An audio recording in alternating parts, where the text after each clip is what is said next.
الحمد لله رب العالمين والصلاة والسلام على سيد الأنبياء والمرسلين وعلى آله وصحبه أجمعين أما بعد فأعوذ بالله من الشيطان الرجيم بسم الله الرحمن الرحيم فبما رحمة من الله لنت لهم ولو كنت فظا غليظ القلب لانفضوا من حولك فاعف عنهم واستغفر لهم وشاورهم في الأمر فإذا عزمت فتوكل على الله إن الله يحب المتوكلين صدق الله العظيم اللهم أرنا الحق حقا وارزقنا اتباعه وأرنا الباطل باطلا وارزقنا اجتنابه رب اشرح لي صدري ويسر لي أمري واحلل عقدة من لساني يفقه قولي.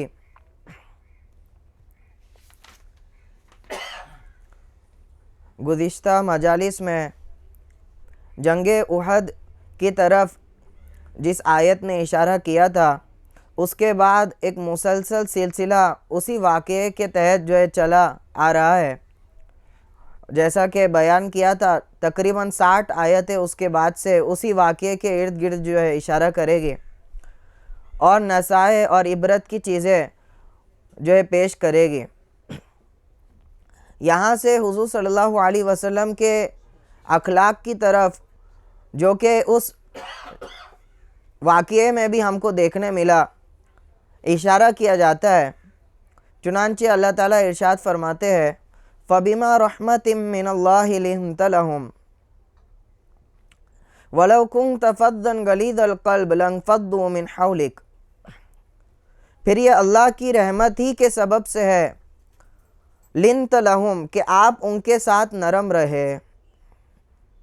وَلَوْ كُنْتَ فَظًّا اور اگر آپ تند خو غلیظ القلب سخت طبیعت ہوتے لانفضوا من حولک تو یہ لوگ آپ کے پاس سے منتشر ہو گئے ہوتے ہیں. فاعف عنہم واستغفر لہم سو آپ ان سے درگزر کیجئے اور ان کے لیے استغفار کیجئے. وشاورہم فی الامر اور ان سے اہم کاموں میں مشورہ لیتے رہیے. فَإِذَا عَزَمْتَ فَتَوَكَّلْ عَلَى اللَّهِ پس جب آپ کسی پختہ ارادہ کر چکے فَتَوَكَّلْ عَلَى اللَّهِ تو اللہ پر توکل کیجئے بھروسہ کیجئے. إِنَّ اللَّهَ يُحِبُّ الْمُتَوَكِّلِينَ بے شک اللہ توکل کرنے والوں کو محبوب رکھتا ہے. تو آیت کے ذریعے سے اشارہ ہے اسی واقعے کی طرف جو جنگ احد میں پیش آیا، یعنی جو مصیبت اور تکلیف اس جنگ میں حضور صلی اللہ علیہ وسلم کو پیش آئی اور پھر جو صدمہ پہنچا. چنانچہ 70 صحابہ شہید ہو گئے. اس میں سے خود آپ صلی اللہ علیہ وسلم کے محبوب چچا جان بھی تھے جن کو مسلح تک کر دیا گیا. اور یہی نہیں کہ خود حضور صلی اللہ علیہ وسلم کو بھی زخمی کیا گیا، یعنی آپ لہو لہان ہو چکے تھے اور آپ کے دندان مبارک تک شہید ہو گئے تھے. اور پھر اس کے بعد حضور کی موت کی خبر پھیل جانا اور اس پر صحابہ کا جنگ سے کچھ صحابہ کا جنگ سے بھاگ جانا، آپ صلی اللہ علیہ وسلم کے ساتھ کو چھوڑ کر بھاگ جانا، بڑے بڑے صحابہ بھی اس میں ہیں. تو یہ ساری چیزیں ایک صدمے کے طور پر اور ایک بہت بڑے تکلیف کے طور پر آپ صلی اللہ علیہ وسلم کو کیا آئے تھے. یہ چھوٹی موٹی لغزشیں نہیں ہے، چھوٹی موٹی بات نہیں ہے کہ کچھ لوگوں کی اپنی سمجھ پر عمل کرنے کی وجہ سے پورے لشکر کو اس کا خامیازہ بھگتنا پڑا. اور کیا کیا تکالیف پیش آئی آپ کے سامنے میں نے ابھی بیان کیا. اور جنگ سے بھاگنا کوئی چھوٹا موٹا گناہ نہیں ہے. وَمَن يُوَلِّهِمْ يَوْمَئِذٍ دُبُرَهُ مُتَحَيِّزًا فَقَدْ بَاءَ بِغَضَبٍ مِّنَ اللَّهِ ایک جگہ فرماتے اللہ تعالیٰ کہ وہ تو اللہ کے غضب کے ساتھ لوٹ رہے جو میدان جنگ سے کیا کر رہے. تو اتنی بڑی غلطی سرزد ہو گئی. اب اس پہ متوقع کیا تھا حضور صلی اللہ علیہ وسلم سے؟ اتنی تکالیف اور اتنی مصیبت اجتماعی اعتبار سے بھی اور انفرادی اعتبار سے بھی ملنے پر اب صحابہ کے ساتھ کیا رویہ ہونا چاہیے تھا؟ آج کا اگر کوئی تاناشاہ حکمراں ہوتا،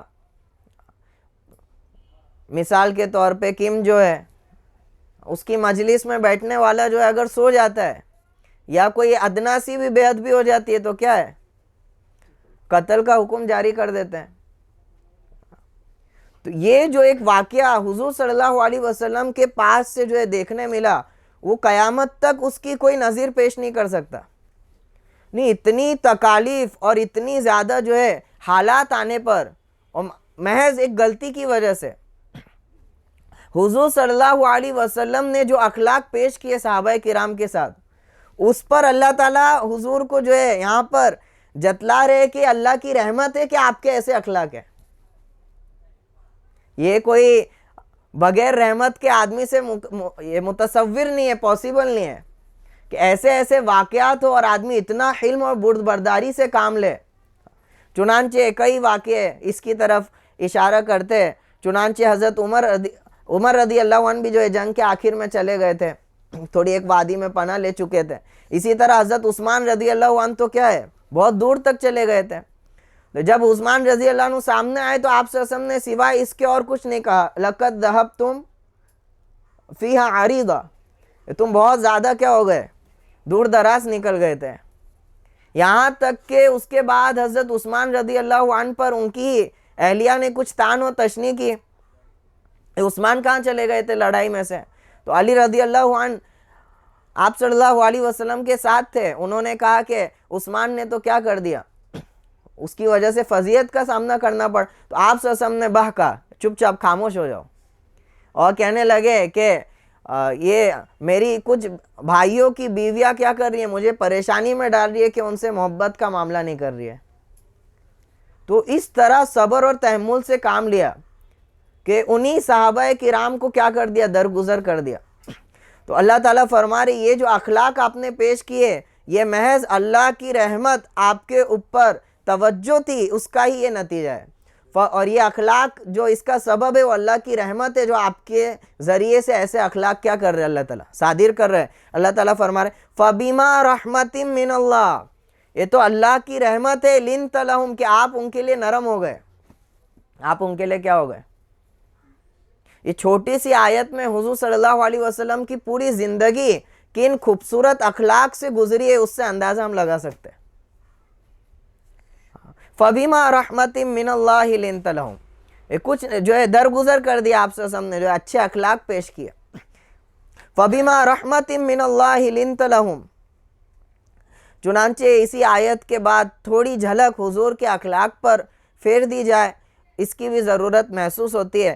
چنانچہ حضور کے اخلاق ایسے ہی تھے جیسے قرآن جو ہے بیان کر رہا ہے۔ ماں عائشہ رضی اللہ عنہا سے پوچھا گیا کہ آپ کے اخلاق کے بارے میں، تو ماں عائشہ نے بڑے جو ہے دو ٹوک جو ہے جواب دے دیا، خلقہ القرآن، تم قرآن نہیں پڑھتے؟ حضور کی جو اخلاق تھے اور عادات اور اطوار تھے وہ سراپا قرآن تھا، یعنی جن چیزوں کو قرآن نے پسند کیا ہے وہ حضور کی زندگیوں میں پسندیدہ، اور جن چیزوں سے جو ہے دور رہنے کو اور جو ہے مبغوض ٹھہرا ہے وہ حضور کی زندگی سے دور اور وہ مبغوض تھے۔ وہ پوری قرآن جو ہے وہ عملی طور پر وہ حضور صلی اللہ علیہ وسلم کی زندگی سے کیا تھی، وہ آیا تھی۔ اور آپ کے اخلاق سے سیرت کی کتابیں بھری پڑی ہے، یعنی کئی گھنٹے بھی اس موضوع پر اگر گفتگو کی جائے تو کم پڑ جائے گا۔ عائشہ رضی اللہ عنہ کی مختصر سی حدیث ہے کہ فرماتی ہے کہ آپ صلی اللہ علیہ وسلم کے اخلاق کے بارے میں کہ لم یکن فاحشا ولا متفحشا، کہ نہ تو فحش گو تھے، فحش کلام نہیں کرتے تھے، بیہودہ گفتگو نہیں کرتے تھے، کہ کوئی ایسی بری گفتگو جس میں آدمی کیا کر جاتا ہے، حد سے بڑھ جاتا ہے۔ ولا یکون فاحشا، لم یکن فاحشا، فحش گفتگو کرنے والے نہیں تھے۔ ولا متفحشا، کبھی کبھی آدمی ماحول دیکھ کر یا دیکھا دیکھی میں طبیعت تو اس کی فحش والی نہیں ہوتی ہے، بری نہیں ہوتی ہے، لیکن دیکھا دیکھی میں بدتکلف کیا کرتا ہے، فحش گوئی کر دیتا ہے۔ تو ولا یکن متفحشا، ولا متفحشا یعنی بتکلف بھی فحش باتیں نہیں کرتے تھے. ولا صخابا فی الاسواق, اور بازاروں میں چلا چپٹ کر کے جو ہے باتیں نہیں کرتے تھے. ولا یجزی بالسیئۃ السیئۃ, اور برائی کا بدلہ برائی سے نہیں دیتے تھے. ولاکن یعفو ویصفحو, سراپا جو ہے درگزر اور جو ہے نظر انداز کرنے کا پیکر بن چکے تھے, اتنا معاف کرتے تھے. یعنی من تقم رسول اللہ صلی اللہ علیہ وسلم لنفسہ ابدا, پوری زندگی حضور کی ایسی گزری, آپ کا ریکارڈ رہا کہ اپنے ذاتی سبب کے لیے آپ نے کبھی کسی سے بدلہ ہی نہیں لیا. تو یہ حضور کے اخلاق تھے, جس کو بڑی خوبصورتی سے ایک جگہ فرمایا ہے. جبرائیل علیہ السلام سے جب آپ صلی اللہ علیہ وسلم نے آیت کی تفسیر پوچھی تھی تو انہوں نے کہا تھا اوتیت بمکارم الاخلاق, آپ کو جو ہے اعلیٰ اخلاق دیے گئے. ان تصل من قطعک, کہ جو توڑتا ہے آپ اس سے کیا کرتے ہو, جوڑتے ہیں. وتعطی من حرمک, جو آپ کو محروم کرتا ہے آپ اس کو کیا کرتے ہو, عطا کرتے ہو. وتعفو عن من ظلمک, اور جو آپ پر ظلم کرتا ہے آپ اس کو کیا کرتے ہو. یہ کلمات صرف کہنے کے لیے نہیں ہے, بلکہ ان کو ایک ایک کلمے کو آپ صلی اللہ علیہ وسلم کی زندگی نے کیا کیا ہے, ہم تک کیا پہنچایا ہے, اس کا عملی نمونہ کیا کیا, اور اس حد تک پہنچایا ہے, اس حد تک پیش کیا کہ قیامت تک اس جیسی نظیر تو آپ کوئی قائم نہیں کر سکتا. ہاں کوشش کر سکتے, لیکن جو لیول پہ آپ صلی اللہ علیہ وسلم اخلاق لے کر چلے گئے, قیامت تک اس کی نظیر کوئی صادر. اللہ تعالیٰ کو کہنا پڑا انک لعلی خلق عظیم, ارے بھائی آپ تو بہت زیادہ کیا ہے, اعلیٰ اخلاق پر کیا ہے فائز ہے. یہ سب کلمات قرآن میں انک لعلی. تو یہ حضور صلی اللہ علیہ وسلم کے اخلاق ہے. مرتبہ اتنا کہ کوئی مرتبے میں آپ کے جو ہے برابر کا نہیں, شریک نہیں. اماموں کے تمام انبیاء کے نبیوں کے امام تھے, لیکن عاجزی تواضع ایسی کہ آسمان کے بنسبت زیادہ آپ صلی اللہ علیہ وسلم کی نگاہ زمین کی طرف ہوا کرتی تھے. چلتے تھے ایسا آدمی جو عرش تک جس کی رسائی ہے, لیکن چلتے وقت تواضع اور انکساری سے چلتے تھے, جھکتے ہوئے چلتے تھے, اور کسی کو جو ہے مصافحہ کر لیتے تھے, اور جب تک سامنے والا ہاتھ جو ہے پیچھے نہیں کر رہا ہے آپ سے ہاتھ پکڑے رہتے تھے. اور کسی کی طرف اشارہ کرنا ہے تو انگلیوں سے نہیں, اس طرح اشارہ کرتے تھے پورے ہاتھ سے. متوجہ ہوتے تھے تو پوری طرح متوجہ ہو جاتے تھے, یہ نہیں کہ بس چہرہ گھما رہے اس کی طرف. اور آپ کی مجلس میں کسی کی غیبت ہونا اس کا امکان ہی نہیں. جو امت کے لیے جتنا زیادہ متفکر اور خیرخواہ ہوتا تھا اس کی اتنی عزت ہوتی تھی آپ صلی اللہ علیہ وسلم کی مجلس میں. مسکرایا کرتے تھے, ہنستے نہیں تھے دانت دکھا کر زور زور سے, اکثر جو ہے مسکرایا کرتے تھے. تو ایسے جو ہے معجزانہ اخلاق تھے کہ گویا کہ میں تو کہوں کہ خود صحابہ کرام رضی اللہ عنہم اجمعین کے سامنے آپ کی جو زندگی تھی, اخلاق تھی, وہ سب سے بڑا معجزہ تھا کہ ایسے اخلاق کسی آدمی کے. اور جو کہہ رہا ہے کہ میں اللہ کا نبی ہوں, اپنے لیے سب سے بڑا شرف کیا کر رہا ہے, اس کا جو ہے وہ دعویٰ کر رہا ہے, لیکن اس کے اخلاق کیسے ہے, اس کی رسائی کیسے لوگوں تک. تو یہ آپ صلی اللہ علیہ وسلم کی اخلاق کی طرف گویا کہ تھوڑا سا اشارہ ہے, اور اس پر اللہ تعالیٰ نے ڈائریکٹ جو ہے لیبل لگا دیا, اللہ کی بہت بڑی رحمت ہے جس کا یہ نتیجہ ہے. تو یہ بات ہم اچھی طرح سمجھ لیں کہ اچھے اخلاق ہونا کسی آدمی کے ساتھ اس کے اللہ کی رحمت کا اس کے ساتھ ہونے کی علامت ہے. سخت دل آدمی کے ساتھ اللہ کی رحمت. فَبِمَا رَحْمَةٍ مِّنَ اللَّهِ لِنْتَ لَهُمْ, اللہ کی رحمت ہے کہ آپ ان کے لیے نرم ہو گئے. امام راضی رحمۃ اللہ علیہ نے بڑے اچھے سے جو ہے سمجھایا اچھے اخلاق کو, کہ اچھے اخلاق میں اصل جو رول پلے کرتی ہے وہ دو چیزیں, دو حالتیں پلے کرتی ہے. ایک تو اعتبار القائلی, کہ آدمی جو کہتا ہے, بات کہتا ہے, اس کا اعتبار کیا جاتا ہے کہ اس کے اخلاق اچھے ہیں کیا. اور دوسرا ہے اعتبار الفاعلی, آدمی جو کام کرتا ہے ان کاموں کو دیکھ کر سمجھ میں آتا ہے اس کے اخلاق. اور چنانچہ اس کی تفسیر وہ اس طرح بیان کرتے ہیں کہ اعتبار القائلی یعنی کہنے میں آدمی کا اعتبار کیسے کیا جائے گا, کہ آدمی کی الگ الگ مختلف حالات ہوتی ہے. کبھی اس کے اوپر جو ہے تنگی چھائی ہوئی ہوتی ہے, پریشانیاں چھائی ہوئی ہوتی ہے, تو اس حالت میں آدمی بے چین ہو کر کیا کرنے لگتا ہے, لعن و طعن کرنے لگتا ہے. دوسرے کا غصہ دوسرا کسی کے اوپر اتار رہا ہے. اور کبھی آدمی کے اوپر نعمتوں کی فراوانی ہوتی ہے تو اس میں اترانے لگتا ہے, افراط اور تفریط کا کیا ہو جاتا ہے. تو اعتبار القائلی میں فرماتے ہیں کہ جس آدمی کے اندر اللہ تعالیٰ کا یقین ہو, جس آدمی کے اندر, اور اس کا دل دنیا کی طمع سے خالی ہو چکا ہو, لالچ سے خالی ہو چکا ہو, آخرت اس کا مطمع نظر بن چکا ہو, تو پھر کسی دنیاوی مصیبت کا آنے سے وہ واہویلا نہیں مچاتا, یا کسی نعمت کا مل جانے سے وہ اتراتا نہیں ہے. یعنی اس کی نگاہ کس پر ہوتی ہے, بس اللہ کی رضا جوئی پر ہوتی ہے. اور اسی طرح اعتبار الفاعلی کیسے, آدمی کے عمل کو دیکھا جاتا ہے کہ آدمی عمل کیسا کر رہا ہے, تو اس میں بھی یہ رول جو ہے پلے کیا جاتا ہے اس طرح کہ آدمی کو جب اللہ کا یقین ہو جاتا ہے, قدر کا یقین ہو جاتا ہے کہ ساری چیزیں کس پر ہو رہی ہے, وہ اللہ کے چاہنے سے ہو رہی ہے, یہ فلاں آدمی نہیں کر رہا, یہ فلاں سسٹم نہیں کر رہا, اصل اس کے پیچھے حقیقی مؤثر کون ہے. جب یہ یقین آدمی کے دماغ میں جو ہے بیٹھ جاتا ہے تو پھر اس کے جو افعال ہوتے ہیں وہ بدل جاتے ہیں. چنانچہ حضور صلی اللہ علیہ وسلم کی زندگی اس کی جو ہے شاہد ہے اور اس کے جو ہے پیکر ہے کہ انس رضی اللہ عنہ وہ فرماتے کہ میں کم عمری سے آپ صلی اللہ علیہ وسلم کی خدمت میں جو ہے لگا ہوا ہوں, اور اتنے کم عمری سے جب لگا ہوں تو ناسمجھی بھی تھی, بہت سی جو ہے میں نے خطائیں کی, لیکن کبھی حضور صلی اللہ علیہ وسلم نے مجھے ڈانٹا تک نہیں. یہ ساری باتیں بولنے کتنی, لیکن کیا زندگی رہی ہوگی انس رضی اللہ عنہ کا ایکسپیرینس کیا رہا ہوگا کہ پوری مدت بھر کبھی آپ صلی اللہ علیہ وسلم نے ڈانٹا نہیں غلطی پر کہ یہ کیوں توڑ دیا, یہ کیوں توڑ دیا. ایک مرتبہ کوئی چیز گر گئی تو عائشہ رضی اللہ عنہ کیا ہے کچھ کہنے لگی تو فرمانے لگے کہ یہ اللہ کی قدر سے ہوتا ہے جو کچھ ہوتا ہے, عائشہ اس کو ڈانٹو مت. تو آدمی کو جب قدر کا یقین ہو جاتا ہے تو اس کے افعال بھی کیا ہو جاتے ہیں, تو یہ ساری چیزیں اخلاق پر کیا ڈالتی ہے, اثر ڈالتی ہے. فَبِمَا رَحْمَةٍ مِّنَ اللَّهِ لِنْتَ لَهُمْ, یہ اللہ کی رحمت ہے کہ آپ ان کے لیے نرم ہو گئے. وَلَوْ كُنْتَ فَضًّا غَلِيظَ الْقَلْبِ, اگر آپ تندخو ہوتے, فضن کا مطلب ہوتا ہے بد اخلاق آدمی جو سب کو کیا کرے, تکلیف پہنچائے, ظلم کرے, اس کی چیزوں سے, اس کے باتوں سے, اس کے عمل سے دوسروں کو کیا پہنچے, تکلیف پہنچے, ایذا پہنچے. تو فضن, اگر آپ تندخو ہوتے, بد اخلاق ہوتے.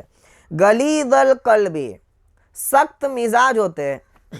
غلیظ القلب یعنی قلب دل کو کہتے ہیں, غلیظ یعنی سخت, غلیظ کہتے ہیں موٹی چیز کو, گاڑی چیز کو, سختی کو ایکسپریس کرنے کے لیے ورڈ یوز ہوتا ہے. ملائکۃ غلاظ, سخت فرشتے. تو غلیظ القلب, سخت دل ہوتے.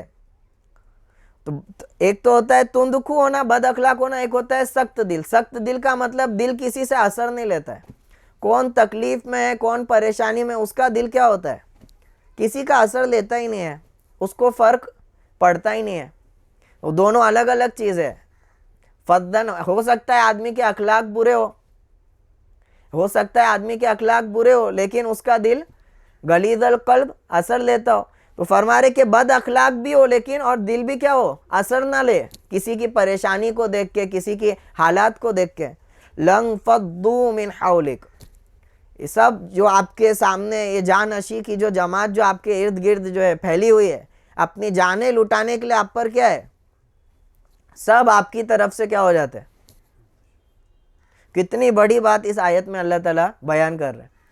یعنی اگرچہ آپ سچے نبی ہو, اگرچہ آپ کے پاس کیا ہے, سب سے بڑا معجزہ کتاب اللہ ہے, اللہ تعالیٰ کی تصدیق ہے, لیکن اگر آپ کے اخلاق اچھے نہیں ہوتے تو یہ پوری جو جماعت دکھ رہی ہے آپ کے پاس سے,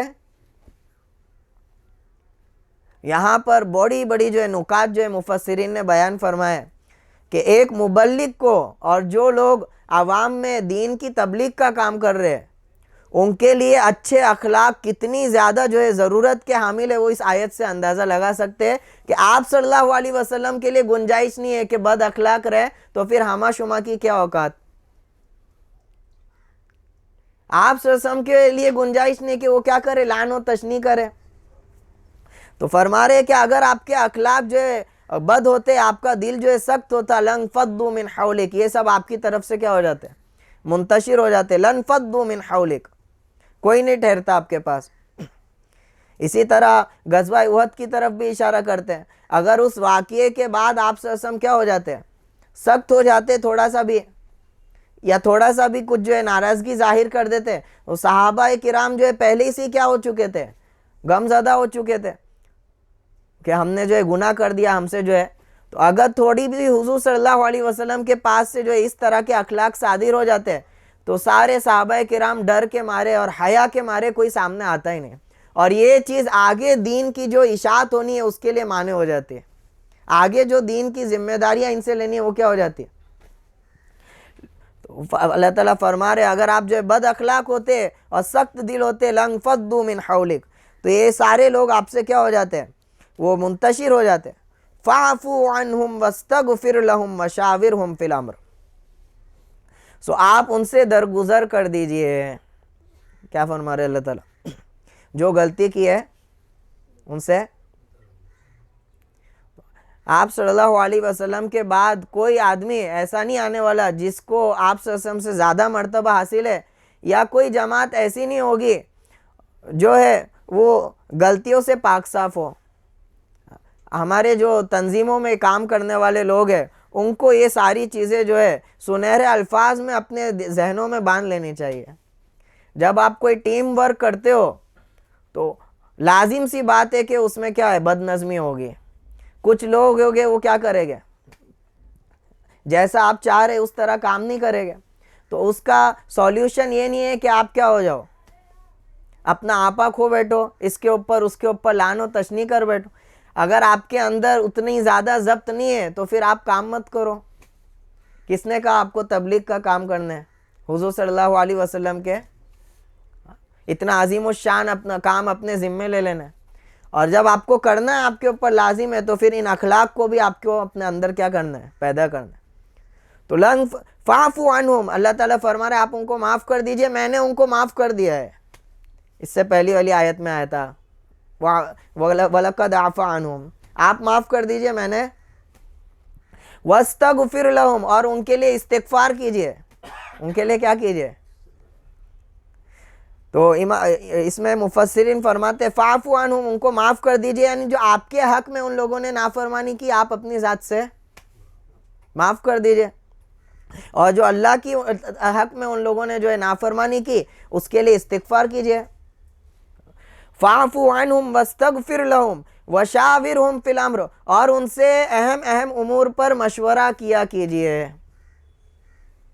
بڑی جو ہے اللہ تعالیٰ کی طرف سے گویا کہ صحابہ کرام رضی اللہ عنہم اجمعین کا جو مرتبہ ہے وہ یہاں سے ظاہر ہو رہا ہے. اور آج کے ہم ایک دو کتاب پڑھ لیتے ہیں کہ صحابہ کو ایسا گریبان پکڑتے ان کا جیسے وہ ہما شما میں سے کوئی نو سیکھی ہو. اللہ ہماری حفاظت کر. ایسا کیسے کر دیا، ایسا کیسے کر. قرآن کی آیتیں پڑھی ہے، کس لحاظ سے اللہ تعالیٰ ان کے ساتھ معاملہ کر رہے. نبی کو کہہ رہے فاعفوا عنہم، ان کو معاف کر دیجئے، ان کے لیے استغفار کیجئے، اور آگے جو ہے کاموں میں ان سے مشورہ لیتے رہا کیجئے. فاعفوا عنہم واستغفر لہم وشاورہم فی الامر. تو اس میں جو ہے اس بات کی طرف اشارہ ہے. سب سے پہلے تو ان کو معاف کر دیجئے. آپ جو ہے اچھے اخلاق تو آپ نے دکھا دیے، لیکن ایسا نہ رہے کہ آپ کے دل میں کوئی چیز، معاف کر دیجئے، ختم کیجئے. تو اس میں اشارہ ہے اس بات کی طرف جو مبلغ آدمی ہے، جو دین کی دعوت لے کر کھڑا ہوا ہے، اس کو درگزر اپنا شیوا بنا لینا ہے. لوگوں کی نفرتیں رہ کر تبلیغ کرنا، یا ان کی جو ہے خامیوں کی وجہ سے ان چیزوں کو دل میں بھر کر تبلیغ کرنا، اس تبلیغ سے آپ صلی اللہ علیہ وسلم کی تبلیغ کا کوئی واسطہ نہیں. فاعفوا عنہم، معاف کر دیجئے. ہاں غلطی ہو گئی تو اب کیا ہے، اس سے خیر خواہی چھوڑ دیے. پہلے تو خیر خواہی کا معاملہ کرتے تھے، اب غلطی ہو گئی تو اس کے بارے میں سوچنا. خیر خواہی کا معاملہ بھی کیجئے، ہو گیا اللہ کے تعلق سے کچھ غلطی ہو گئی رہے گی، اس کے لیے استغفار بھی کیجئے. واستغفر لہم، ان کے لیے استغفار بھی کیجئے. وشاورہم فی الامر. یہ جو جنگ احد کا جو واقعہ پیش آیا ہے اس کا پس منظر آپ کو معلوم ہے. جنگ احد جو پیش آئی اس سے پہلے مشورہ کیا گیا تھا کہ بھائی جنگ جو ہے مدینے میں کی جائے رہ کر یا مدینے کے. تو اکثر صحابہ کرام کی رائے کیا تھی؟ مدینے سے باہر جا کر جنگ کی جائے. تو وہاں پر جنگ کرنے کی صورت میں جو جو چیزیں پیش آئی وہ سب آپ کو معلوم ہے. تو ہو سکتا ہے کہ آپ کو اس مشورے لینے کے بعد جو چیز پیش آئی تو آپ کیا سمجھ لیں کہ بھئی آگے سے ان سے مشورہ، یا صحابہ کرام سمجھ لیں آپ سے جو ہے ہمارا مشورہ، تو آگے بھی ان سے مشورہ لیتے رہیے. وشاورہم فی الامر. یا ہو سکتا ہے کہ آپ ان سے مشورہ لینا چھوڑ دیں، آپ نے معاف تو کر دیا لیکن ان لوگوں کے دل میں کیا ہے، کلک باقی رہ جائے کہ آپ سے ہم سے کیا ہے مشورہ نہیں لے رہے، یعنی جو ہمارا پہلے کا درجہ ہے ابھی وہ درجہ. تو اللہ تعالیٰ اس کو ثابت کر رہے ہیں وشاورہم فی الامر. مشورہ لیتے رہنا ہے آپ کو ان لوگوں سے. وشاورہم. تو اس آیت کے بعد صحابہ کرام کیا ہو گئے، اور زیادہ کیا ہو گیا، ان کا درجہ بلند ہو گیا اور اللہ کی شکر گزاری بڑھ گئی کہ پہلے تو ان کو تھوڑا سا نگاہ ان کی تھی کہ ان کی جو فضیلت ہے ان کے عمل کی وجہ سے، اور اس واقعے کے بعد ان کی جو فضیلت ہے وہ کس کے فضل کی وجہ سے؟ محض اللہ کے فضل کی وجہ سے. تو ان کی فضیلت اور بڑھ گئی. اور شکر گزاری کیا ہے؟ وشاورہم فی الامر. بلکہ انہی لوگوں سے کیا کرتی جائیے، آپ اہم اہم کاموں میں مشورہ لیتے رہا کیجئے. تو مبلغ کے لیے ضروری ہے کہ وہ کیا کرے، درگزر سے کام لے. اسی طرح خیر خواہی کا معاملہ کرے، کسی کے لیے بدخواہ نہیں ہونا چاہیے مبلغ. پرسنل جس کو بولتے پرسنل ایشو بنا لینا، اس کی طرف سے کچھ معاملہ آ گیا تو اب آپ کے پاس اتھارٹی آئی، آپ کے پاس کچھ پاور آئی، تو آپ کیا کرنے لگے، اپنے اس پرسنل ایشو کو خیر خواہی کا معاملہ ہونا. یہ جو ہے ایک نبی کی اور ایک مبلغ کی کیا ہونی چاہیے. انی لکم انا لکم ناصح امین. یہ نبیوں کی شان ہوتی کہ ہم تمہارے خیر خواہ امانت دار ہیں، کسی کے بدخواہ نہیں ہونا چاہیے. یہاں تک کہ خود وحشی جس نے آپ صلی اللہ علیہ وسلم کے چچا جان کو قتل کیا تھا، اگر اس کی گنجائش ہوتی ہے کہ اپنے پرسنل ایشوز کو آپ کیا کرو، دعوت دین میں دخل اندازی دو، تو اس وقت ہوتی آپ سے ہم کیا کرتے ہیں، اس کو جو ہے مردود رد کر دیتے ہیں.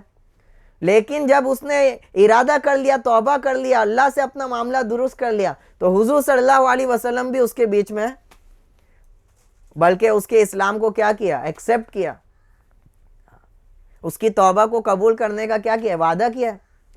تو وشاورہم فی الامر. اور ان سے خیر خواہی کیجیے اور ان سے مشورہ کرتے رہا کیجیے آگے کے لیے بھی.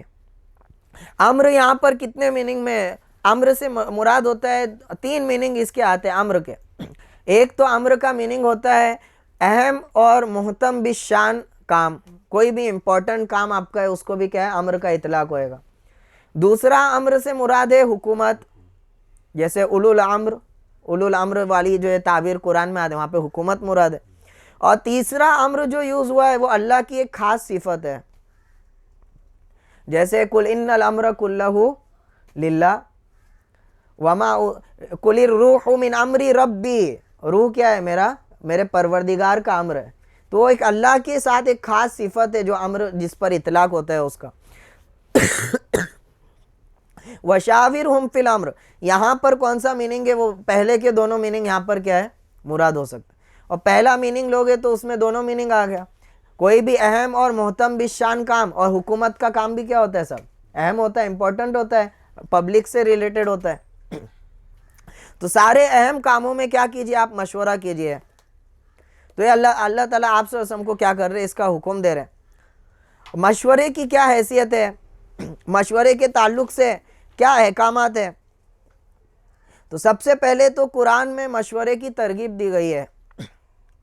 چنانچہ اسی آیت میں جو ہے وشاورہم فی الامر، اور آگے چل کے نیک ایمان والوں کی جو ہے صفات بیان کی گئی ہے. تو اس میں بیان کیا ہے، وَأَمْرُهُمْ شُورَىٰ بَيْنَهُمْ.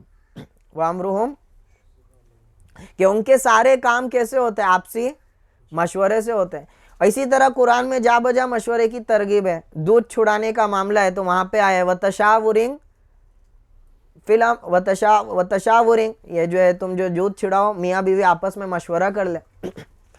تو مشورے کی جو ہے ترغیب قرآن حدیث میں دی گئی ہے. اسی طرح حدیث میں کثرت سے حدیث وارد ہے. آپ صلی اللہ علیہ وسلم نے فرمایا کہ جو استخارہ کرتا ہے وہ کبھی ناکام نہیں ہوتا، اور جو مشورہ کرتا ہے وہ کبھی شرمندہ. اور جو قوم جو ہے مشورہ کرتی ہے اللہ ہدو، یعنی اس کو اللہ تعالیٰ جو ہے صحیح راستے کی طرف کیا کرتے ہیں، اس کو گائیڈ کرتے ہیں، رہنمائی کرتے ہیں اس کی.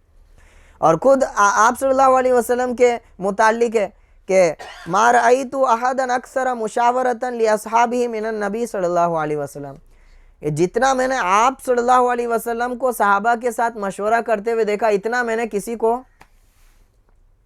وشاورہم فی الامر، وہ کثرت سے کیا کرتے تھے، مشورہ کرتے تھے. آپ صلی اللہ علیہ وسلم کی یہ صفات رہی ہے. اور یہی چیز بعد میں خلفائے راشدین میں بھی رہی ہے. شورائی نظام، اسلام کا جو نظام ہے وہ شورائی نظام ہے کہ سب کی رائے لے کر کیا کیا جائے، کوئی عام میں جو ہے آگے بڑھا جائے. تو یہاں پر خود آپ صلی اللہ علیہ وسلم کو کیا کیا جا رہا ہے، حکم دیا جا رہا ہے وشاورہم فی الامر. تو آپ صلی اللہ علیہ وسلم کو مشورے کی ضرورت ہے یا نہیں ہے؟ آپ تو صاحب الوحی ہے، آپ کے اوپر تو وحی آتی ہے. تو اس تعلق سے کیا مذہب ہے اور کیا جو ہے صحیح بات ہے، تو اس تعلق سے ایک قول یہ آتا ہے کہ وشاورہم فی الامر. حقیقت میں تو آپ صلی اللہ علیہ وسلم کو مشورے کی کوئی ضرورت ہی نہیں ہے. یہاں پہ صحابہ کرام کی دل جوئی کے لیے ان کو کہا جا رہا ہے کہ آپ ان سے کیا کریجئے، مشورہ کیا کیجئے، کیونکہ آپ صلی اللہ علیہ وسلم کیا تھے، صاحب الوحی تھے، وحی کے ذریعے آپ کی رہنمائی کی جاتی. لیکن اکثر حضرات کہتے ہیں کہ یہاں پر یہ مراد نہیں ہے. وشاورہم فی الامر، یعنی آپ صلی اللہ علیہ وسلم تھے تو صاحب الوحی، یعنی عمومی اعتبار سے سارے کاموں میں آپ کی رہنمائی کی جاتی تھی. کس کے ذریعے سے؟ وحی کے ذریعے سے. وما ینطق عن الہوی ان ہوا الا وحی یوحی. لیکن کچھ کام ایسے تھے جو آپ صلی اللہ علیہ وسلم کی ثواب دید پر چھوڑ دیے جاتے تھے، اس میں وحی نہیں آتی تھی. اور سیرت پڑھے گے تو ایسے بہت سارے مقامات ہیں.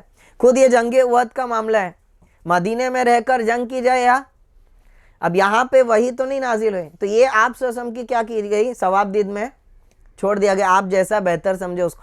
اب ان امور میں کیا ہے، مشورہ ہوگا. اور جس چیز میں وحی آ گئی اس میں مشورے کا سوال، وحی آ گئی اب تو اس کے بعد مشورے کا سوال ہی نہیں. اسی طرح جو چیزیں منسوخ ہے اس میں بھی مشورہ نہیں ہوگا. نماز پڑھے یا نہیں پڑھے اس میں مشورہ، ان چیزوں میں مشورہ نہیں ہوگا. تو جن چیزوں میں نص نہیں ہے وہاں پہ گنجائش ہے دونوں کام کرنے کی، زکوٰۃ دے یا نہ دے اس میں مشورہ نہیں ہوگا. ہاں البتہ اس میں مشورہ کر سکتے کس کو دیں، کون زیادہ مستحق ہے. تو وشاورہم فی الامر، کچھ چیزیں ایسی تھی جو آپ صلی اللہ علیہ وسلم کی ثواب دید پر چھوڑ دی گئی تھی، انہی امور کے تعلق سے کہ ان امور میں کیا کیجئے، آپ صحابہ کرام سے مشورہ کیجئے. اور ایسا کیوں کیا گیا؟ ایسا اس وجہ سے کیا گیا جیسا کہ ایک حدیث میں بیان کیا کہ اللہ اس کے رسول کو مشورے کی ضرورت نہیں، البتہ اللہ تعالیٰ نے یہ بات پسند کی کہ یہ سنت میری امت میں کیا ہو جائے، جاری ہو جائے.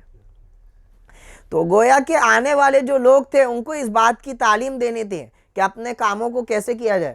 تو اس کی وجہ سے آپ صلی اللہ علیہ وسلم کو بھی اس کام کے لیے کیا کیا گیا، پابند کیا گیا. وشاورہم فی الامر، اور آپ کیا کرتے رہیے، مشورہ کرتے رہیے. وشاورہم فی الامر. تو اسلام کا جو نظام ہے، جو اسلامک ڈیموکریسی ہے، اس کا جو بیسڈ ہے وہ اسی پر ہے کہ شورائی نظام ہے، کہ مشورہ کر کر کوئی بھی کیا ہوگا.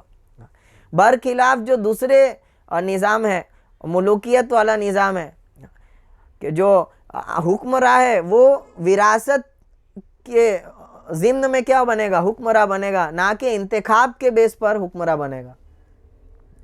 چنانچہ ابھی تو 3 حکومتیں بڑی بڑی، آپ صلی اللہ علیہ وسلم کے زمانے میں جو 2 حکومتیں تھیں، کیسر، اور ان لوگوں میں بھی یہی نظام چل رہا تھا کہ صلاحیت ہو یا نہ ہو، جو ہے باپ جو ہے حکم رہا تھا تو بیٹا بھی کیا کر رہے، اور لوگوں کو چوپائے اور جانوروں جیسی حیثیت دے دی گئی رعایا کو.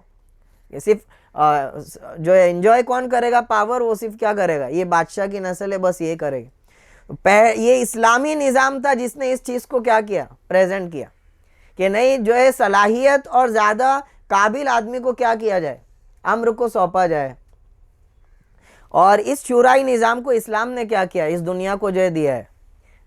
تو یہ ہماری دین ہے. البتہ اس شورائی نظام کو بگاڑنے والے پھر ان لوگوں نے کیا کر دیا؟ اس کو بگاڑ دیا. اسلام کا شورائی نظام کیا ہے؟ اسلام کا شورائی نظام یہ ہے کہ آپ کو مشورہ کرنا ہے. کن لوگوں سے؟ ان لوگوں سے. دو قسم کے لوگ ہونے چاہیے. یعنی جن لوگوں سے آپ مشورہ کر رہے ہو اس میں دو قسم کے کیا ہونے چاہیے؟ ایک تو وہ ذی رائے ہونا چاہیے، عقل مند ہونا چاہیے. صرف عبادت گزار ہے، متقی ہے، لیکن ان کو کچھ معلوم نہیں سسٹم کیسے ورک کرتا ہے، تدابیر کیسے کرنی ہے، تو ان سے بھی مشورہ. ان کو ذی رائے ہونا چاہیے، علم ہونا چاہیے. اور دوسرا متقی ہونا چاہیے. تو یہ جو دو جو ہے پوائنٹس ہے وہ ہونے چاہیے آپ کی شورائی کمیٹی میں. تو ان سے کیا کر کے مشورہ کر کے آپ کو کام کرنا ہے. وَإِن تُطِعْ أَكْثَرَ مَنْ فِي الْأَرْضِ يُضِلُّوكَ عَنْ سَبِيلِ اللَّهِ. نہ کہ آج کی ڈیموکریسی کے حساب سے ہر ایک کی کیا کر دیا جائے، پوری طرح سے معاملہ کیا ہے، عوام کے سپرد کر دیا جائے. اس میں جو لائق ہے نالائق ہے، جو اہل ہے نا اہل ہے، اس سے بھی جو ہے رائے لی جائے. اس کو معلوم ہی نہیں اس کے لیے کون بہتر ہے، ایسے لوگوں سے رائے لے رہے آپ. تو اسلام میں جو شورائی نظام ہے اس میں دو چیزیں ہونا ضروری ہے. ایک تو وہ ذی رائے ہونا چاہیے، دوسرا عقل مند ہونا چاہیے. اسی طرح اسلام کا جو شورائی نظام ہے وہ لوگوں کو اختیار دیتا ہے کہ اپنا حکمراں کیا کرے، انتخاب کرے. البتہ وہ حکومت کس کے دائرے میں چلے گی؟ اسلام کے دائرے میں چلے گی. اب کیا ہو گیا، دنیا میں یہ جو بادشاہی حکمرانی چل رہے تھے اس سے بیزار ہو کے لوگ ایسی ڈیموکریسی کی طرف چلے گئے کہ خدائی نظام کو بھی کیا کر دیا، ایک قید کی طرح تصور کر لیا کہ یہ بھی کیا ہے، کہ یہ بھی سزا ہے، اس کو بھی کیا ہے. تو اس طرح کی بے لگام ڈیموکریسی اس کا اسلام سے کوئی. تو وَشَاوِرْهُمْ فِي الْأَمْرِ، ہر امر جو ہے مشورے سے ہوگا. اسی طرح عقبہ وہ فرماتے ہیں کہ اگر مسلمانوں سے تعلق ہے، عوام سے تعلق ہے، تو اس چیزوں میں تو مشورہ لینا واجب ہے. اور اگر کوئی حکمراں مشورہ لینا چھوڑ دے تو اس کو معزول کر دیا جائے گا. کیا کر دیا جائے گا؟ وَشَاوِرْهُمْ فِي الْأَمْرِ فَإِذَا عَزَمْتَ فَتَوَكَّلْ عَلَى اللَّهِ. بس جب آپ کسی بات کا پختہ ارادہ کر دے تو اب اللہ پر کیا کیجئے، بھروسہ کر لیجئے. یعنی ٹھیک ہے آپ نے ساری چیزیں کر لی، آپ نے سارے تدابیر اختیار کر لیے، اس چیز میں رہنمائی نہیں دی گئی تھی، آپ نے جو دوسروں سے مشورہ لیا، ایک چیز آپ نے اپنے لیے بہتر سمجھی. اب جب آپ نے ساری تدبیر اختیار کر لی تو آپ کی نگاہ آپ کی تدبیر پر نہ ہو، فَتَوَكَّلْ عَلَى اللَّهِ. اب آپ کا بھروسہ کس پر ہو؟ یہاں پر جو ہے فقہا جو ہے بات کہتے ہیں کہ تدبیر اختیار کرنا توکل کے منافی نہیں ہے، بلکہ توکل کس کو کہتے ہیں؟ مراعات الاسباب الظاہرہ مع تفویض الامر الی اللہ. سارے ظاہری اسباب کو اختیار کرنا، جو کچھ آپ کو لگتا ہے کہ یہ فائدے والی چیز ہے، اور اس کے بعد اللہ کے سپرد کر دینا معاملہ. ان اسباب کی طرف آپ کی نگاہ نہ ہو کہ اس کی وجہ سے، میرے اسباب کے اختیار کی وجہ سے میں کامیاب ہو جاؤں گا، بلکہ سارا اختیار کرنے کے بعد اب نگاہ کدھر ہونی چاہیے؟ اب اللہ کی اگر مشیت نہیں ہوئی تو یہ سارے اسباب کیا ہو جائے گا. تو فَتَوَكَّلْ عَلَى اللَّهِ، تو آپ کیا کرو، اللہ پر بھروسہ کر لو، نہ کہ اپنی تدبیر پر. اسی سے مشورے کے دوسرے آداب بھی سمجھ میں آ رہے. امیر جو ہے کثرت رائے اور قلت رائے کا پابند. فَإِذَا عَزَمْتُمْ نہیں ہے کہ آپ لوگ سب جب کوئی پختہ امر کر لو. فَإِذَا عَزَمْتَ، جب آپ کر لے تو مشورہ تو لے گا جو امیر جماعت ہے، لیکن وہ کسی کی کثرت رائے کا پابند نہیں ہے. جیسا کہ آج پارلیمنٹی نظام ہے، ووٹ سسٹم ہوگا، جو سب سے زیادہ ووٹ جس طرف ہے وہ کیا ہے، وہی جو ہے. نہیں، امیر جو ہے کثرت رائے اور قلت رائے کا پابند. فَإِذَا عَزَمْتَ فَتَوَكَّلْ عَلَى اللَّهِ. آپ صلی اللہ علیہ وسلم نے بھی کافی مرتبہ اس طرح کیا ہے کہ صحابہ کی رائے جو ہے ایک طرف تھی، لیکن آپ صلی اللہ علیہ وسلم نے کسی کی رائے کو اختیار کیا. عبداللہ ابن عباس جو تھے، عمر رضی اللہ عنہ کئی مسئلوں میں ان کی رائے پر فیصلہ کرتے تھے، جبکہ ان کی موجودگی میں بڑے بڑے صحابہ موجود تھے. تو یہ اتھارٹی آپ کو دینی پڑے گی امیر کو کہ وہ آزادانہ طور پر کیا کرے. اب آپ کرو گے کہ پھر تو وہی ہو گیا، جابرانہ نظام ہو گیا کہ امیر کو اتھارٹی آپ نے دے دی پوری. اس کا جواب یہ کہ امیر کو سلیکٹ کس نے کیا ہے؟ آپ نے سلیکٹ ہی اس کو اس بات پر کیا ہے کہ وہ کیا امانت دار ہے، اور متقی آپ کے امر میں کیا کرے گا، خیر خواہی کے ساتھ، امانت داری کے ساتھ فیصلہ. تو اب اس کو یہ پاور نہ دینا گویا کہ کیا ہے، چاقو دے دیا آپ نے لیکن ہاتھ باندھ دیا اس کا. تو اس کو سسٹم کو نافذ کرنے کے لیے اس کی خود کی ثوابدید کے اوپر بھی کیا ہے تھوڑی اتھارٹی اس کو دی جائے گی. فَإِذَا عَزَمْتَ فَتَوَكَّلْ عَلَى اللَّهِ. جب آپ کسی بات کا فیصلہ کر دے تو اللہ پر جو ہے بھروسہ کرے. اللہ تعالیٰ یحب المتوکلین، توکل کرنے والوں کو پسند کرتا ہے. یہاں پر یہ نہیں کہا کہ جو متوکلین ہیں وہ اللہ کو پسند کرتے ہیں، یعنی جو متوکل ہے ان کی یہ شان ہے کہ اللہ ایسے لوگوں کو کیا کرنے لگتا ہے، پسند کرنے لگتا ہے. ان اللہ یحب المتوکلین. ان ینصرکم اللہ فلا غالب لکم. اگر اللہ نے آپ کی مدد کر دی تو کوئی آپ پر غالب نہیں آ سکتا. فلا غالب یہ اسی توکل کو سمجھا رہے، جیسا کہ جنگ بدر میں ہوا، اللہ نے آپ کی مدد کر دی تو کوئی غالب. وَإِن يَخْذُلْكُمْ فَمَنْ ذَا الَّذِي يَنْصُرُكُمْ مِنْ بَعْدِهِ. اور اللہ ہی اگر آپ کو رسوا کر دے، چھوڑ دے. خذل یخذل کو مطلب ہوتا ہے مدد کرنا چھوڑ دینا، بے یار و مددگار چھوڑ دینا. اور اللہ ہی اگر آپ کو چھوڑ دے، فَمَنْ ذَا الَّذِي يَنْصُرُكُمْ مِنْ بَعْدِهِ. تو اللہ کے بعد کون ہے جو مدد لے آئے آپ کے پاس؟ جیسا کہ جنگ احد میں ہوا، نافرمانی کی وجہ سے اللہ نے مدد، کس نے مدد کر لی آپ کے؟ تو وعلی اللہ فلیتوکل المؤمنون. تو ایمان والوں کو چاہیے کہ وہ اللہ ہی پر کیا کرے، توکل کرے، اسباب پر توکل نہ کرے. وما کان لنبی ان یغل. اور نبی کے لیے مناسب نہیں ہے کہ وہ خیانت کرے. کیا کرے؟ چنانچہ جنگ بدر کوئی شان نزول بیان کرتا ہے اس کا، اور کوئی دوسرے بھی شان نزول بیان کرتے ہیں. ایک چادر تھی وہ نہیں مل رہی تھی جنگ بدر کے بعد، جو مال غنیمت تھا. تو کسی نے جو ہے اس طرح کہا کہ آپ سے سب نے لے لی ہوگی. تو اب اگر وہ منافق تھا تو اس نے کیا کیا، نعوذ باللہ آپ سے سب پر خیانت کا الزام لگا. اور اگر کوئی ایمان والا تھا، نیا ایمان والا ہوگا، تو وہ کیا اعتقاد ہوگا اس کا کہ آپ سے سب کو اتھارٹی ہوگی، لیکن وہ بھی کیا ہے، صورتاً خیانتی ہے اس طرح کی اتھارٹی. تو گویا کہ اللہ تعالیٰ اس کی نفی کر رہے کہ آپ صلی اللہ علیہ وسلم اور نبی کی یہ شان نہیں ہے کہ وہ خیانت کرے. اس کا تو کوئی سوال ہی نہیں ہے خیانت اور اس کے تعلق کا، اس کے ساتھ تعلق ہو. وما کان لنبی ان یغل. نبی کا خائن ہونا اس کا تو کوئی تصور نہیں، اس کی شان نہیں ہے نبی کی کہ وہ خیانت کرے. ومن یغلل یاتی بما غل یوم القیامہ. جو کوئی بھی خیانت کرے گا وہ اس چیز کے ساتھ قیامت میں آئے گا جس کی اس نے کیا کی ہے، خیانت کی. چنانچہ یہاں پر جو بات سمجھانے چاہ رہے اللہ تعالیٰ وہ یہی ہے کہ تم لوگوں نے آپ صلی اللہ علیہ وسلم کی بات کو کیا کیا تھا، اس کی خلاف ورزی کی تھی، تو تم کو کیا ہوئی تھی، مصیبت کا سامنا کرنا پڑا. اور آپ صلی اللہ علیہ وسلم جو بھی بات کہتے وہ بات کیسے کہتے ہیں، وہ امانت داری کے ساتھ کہتے. وہ خائن جو اللہ کا حکم ہوتا ہے اسی طرح کیا کرتے، تم تک پہنچا دیتے. تو ایسے امانت دار آدمی کی بات کا انکار کرنا یا اس کی خلاف ورزی کرنا، تو یہ تو مصیبت کو کیا کرے گا، اپنی طرف دعوت دے گا.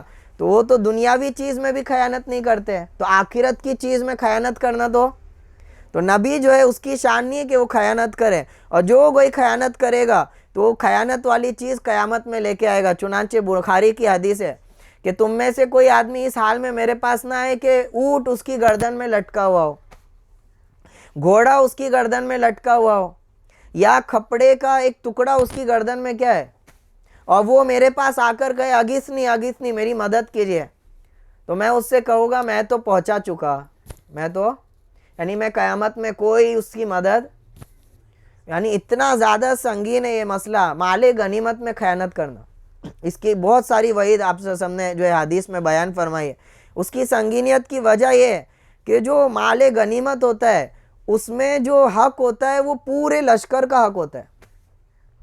یعنی اگر آپ نے چوری کر دی، کسی کا سامان چرا لیا، تو کیا کرو گے، اس کو ریٹرن کر دو گے یا اس سے معافی تلافی کر لو گے. لیکن یہاں پہ تو پورے لشکر کی کیا ہے، تو اب وہاں پہ آپ کس کو معافی مانگو گے، کس کو حق ادا کرو گے.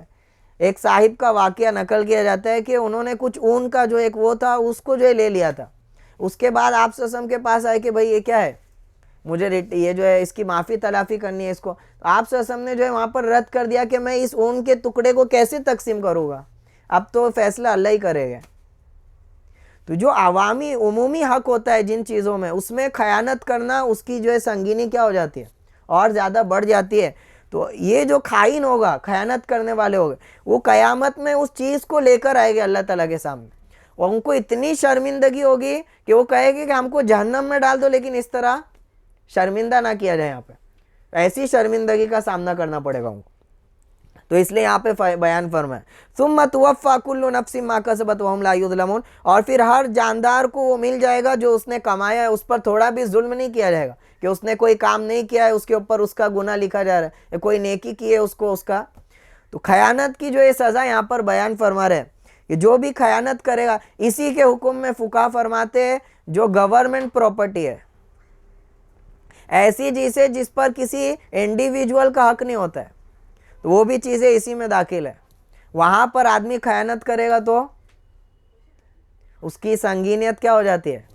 آپ مسجد مدرسے کا مال کھاؤ, وہ کسی ایک آدمی کا مال نہیں ہے, اس میں آپ نے خیانت کر دی, کس کس کا اس میں حق ہے آپ کو کیسے معاف کراؤ گے آپ. تو یہی حکم اس کا بھی ہے, مسجد کا, مدرسے کا, اسی طرح ہر عمومی پراپرٹی, سرکاری پراپرٹی, اس میں جو بھی خیانت کرے گا تو اس کا حکم کیا ہے. یہاں تک کہ جو سوسائٹی ہوتی ہے ہماری, اس میں بھی کیا ہوتا ہے, کچھ لوگ جو ہے وہ کیا کرتے ہیں, اس کو تھوڑی سی جگہ ہے آپ کی, ہمارے والد صاحب ہے, ان کی دکان ہے, ان کے سامنے جو ہے وہ پوری جگہ کیا ہے, وہاں پہ جو ہے کسی کو جو ہے بٹھانا, کرائے پر رکھنا, اس طرح کا معمول چل رہا ہے. دکان ہوتی ہے باہر, کیا ہے, باہر کے رستے کو آپ نے کرائے پہ دے دیا, تو وہ کرایہ جائز نہیں ہے. آپ کی صرف دکان تک کی ملکیت ہے, اور وہ باہر کا حصہ کیا ہے, وہ سوسائٹی کی کامن پراپرٹی ہے, اس میں آپ کا کوئی تصرف کرنا ہے, اس کی گنجائش آپ کو, اس پہ کرایہ لینا, یہ تو جو کامن پراپرٹیز ہوتی ہے اس طرح کی, تو اس میں خیانت کرنا. راشن ہوتا ہے گورنمنٹ کا, اس کو کیا کر رہے ہیں, ایک کی امانت ہے نہیں, تو کوئی بیچ رہا ہے اس کو, کوئی کیا کر رہا ہے. تو یہ جو حق ہوتا ہے وہ عوام کا ہوتا ہے, اس میں خیانت کرنے کا جو سزا ہے وہ اسی طرح مال غنیمت کے حکم میں آتا ہے. افمن اتبع, تو آپ سے ایسی خیانت کی کوئی گنجائش ہی نہیں ہے. اور دنیاوی چیز میں وہ اتنا امانت دار ہے, وہ ایسا نبی, تو آخرت کی چیز میں تو وہ تم کو جس بات کا بھی حکم دے اس کو سرسری مت لو, اس کی خلاف ورزی مت کرو, جیسا کہ تم سے غلطی ہو چکی احد میں.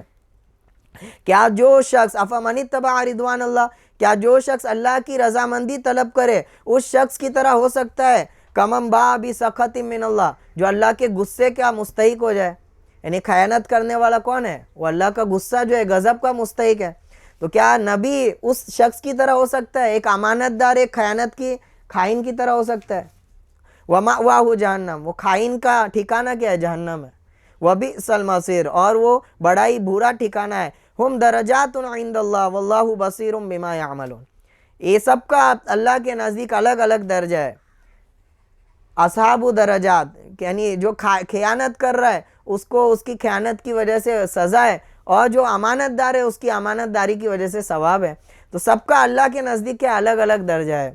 واللہ بصیر بما یعملون, اور جو کچھ بھی تم کرتے, یہ لوگ کرتے, اللہ تعالیٰ اس کا جو ہے خوب دیکھنے والا ہے, ہر چیز سے واقف ہے. گویا کہ اللہ تعالیٰ یہاں پر بھی حضور صلی اللہ علیہ وسلم کی امانت داری کی طرف کیا کر رہے ہیں, اشارہ کر رہے ہیں. آگے جو ہے آپ صلی اللہ علیہ وسلم کی فضیلت اور زیادہ جو ہے بیان کرنے کے لیے آیت آتی ہے, لقد من اللہ علی المؤمنین. انشاءاللہ اس کو آنے والی مجلس میں ہم لوگ لے لیں گے. اللہ تعالیٰ جو کچھ ہم نے کہا ہے سنا ہے اس پر عمل کرنے کی توفیق نصیب فرمائے, کمی کوتاہی کو یا درگزر فرمائے یا رب العالمین. اللہم صلی علی محمد صلی اللہ علیہ وسلم. جزا اللہ عنا محمد ما هو اهله صلی اللہ علیہ وسلم. سبحان ربک رب العزت عما یصفون وسلام علی المرسلین والحمد للہ رب العالمین. یا اللہ, یا غفار, یا رزاق, یا اللہ ہم سب کے بیٹھنے کو قبول فرما. یا اللہ ہم سب کے بیٹھنے کو قبول فرما. یا اللہ ہم سب, یا اللہ تیرے عظیم کلام کے لیے بیٹھے تھے. یا اللہ جس کلام کو تو نے اللہ اس زمین پر اتارا ہے, یا اللہ اس کلام کو جس کو تو نے اپنی رسی کہا ہے, یا اللہ اس کلام کو, یا اللہ جس کی نظیر پیش کرنے سے پوری انسانیت قاصر ہے, یا اللہ قیامت تک یا اللہ اس کی نظیر پیش کرنے سے اللہ قاصر رہے گی. یا اللہ اسی کلام کی نسبت سے ہم بیٹھے ہیں. یا اللہ وہ کلام جس میں اللہ زبر زیر پیش تک کا یا اللہ کوئی گڑبڑ یا خطا نہیں ہو سکتے, یا اللہ جس کی حفاظت یا اللہ تو نے اپنے ذمے لے رکھی ہے. یا اللہ اس کلام کی نسبت سے ہم سب بیٹھے ہیں. یا اللہ ہمارے بیٹھنے کو یا اللہ قبول کر لے، یا اللہ ہمارے بیٹھنے کو قبول کر لے، یا اللہ ہمارے بیٹھنے کو قبول کر لے، یا اللہ اس کلام کو ہمارے سینوں میں اتار دے، یا اللہ اس کلام کو ہمارے سینوں میں اتار دے، یا اللہ ہماری زبانوں پر یا اللہ اس کی تلاوت کو یا اللہ جاری فرما، یا اللہ اس کی برکتوں سے ہمارے ذہنوں کو منور فرما، یا اللہ ہماری نسلوں میں یا اللہ اس کلام کو یا اللہ منتقل فرما، یا اللہ ان کو اس کلام کا یا اللہ حافظ بنا، یا اللہ اس کلام کا داعی بنا، یا اللہ مبلغ بنا، یا اللہ اس کلام کو یا اللہ اسی کلام کے ذریعے سے اللہ ظلم و ستم ختم ہوگا، یا اللہ اس کے نفاذ کی وجہ سے اللہ تیرے بندوں کو یا اللہ راحت ملے گی، یا اللہ اپنی کتاب کو یا اللہ نافذ فرما، یا اللہ تیری زمین ہے، تیرا آسمان ہے، یا اللہ کوئی ظالم کوئی جابر کی اللہ یہ حیثیت نہیں، یا اللہ یہ طاقت نہیں ہے، یا اللہ کہ وہ اس میں تیری اجازت کے بغیر ظلم کر سکے، یا اللہ تو نے ڈھیل دے رکھی ہے،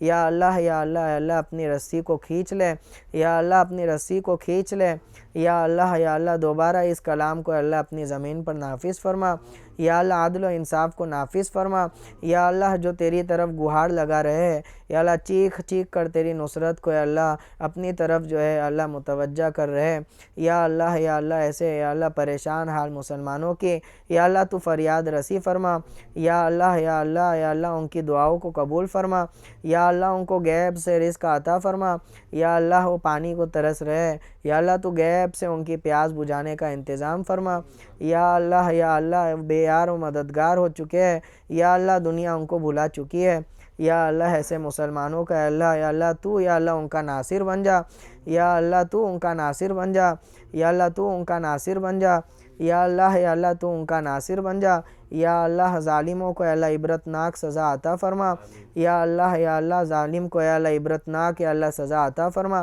قیامت تک کے لیے اللہ ان کو نمونہ بنا، یا اللہ نمونہ بنا، یا اللہ قیامت تک کے لیے ان کو عبرت کا نشاں بنا، یا اللہ ہم سب کو یا اللہ ظلم کے خلاف یا اللہ آواز اٹھانے کی یا اللہ رد عمل کرنے کی یا اللہ ہم کو توفیق نصیب فرما، عدل و انصاف کے ساتھ کھڑے رہنے کی ہم کو توفیق نصیب فرما، یا اللہ حق پر قائم رہنے کی ہم کو یا اللہ توفیق نصیب فرما، یا اللہ حق پر رہتے ہوئے اللہ موت ہم سب کو عطا فرما، یا اللہ کلمہ توحید کے ساتھ موت ہم سب کو عطا فرما، اللہ ہم نے مانگا ہمارے گمان کے موافق، یا اللہ تو اپنے شاہن شان ہمارے گمان سے زیادہ ہم سب کو عطا فرما، آمین یا رب العالمین۔ سبحان ربک رب العزت عما یصفون وسلام علی المرسلین والحمد للہ۔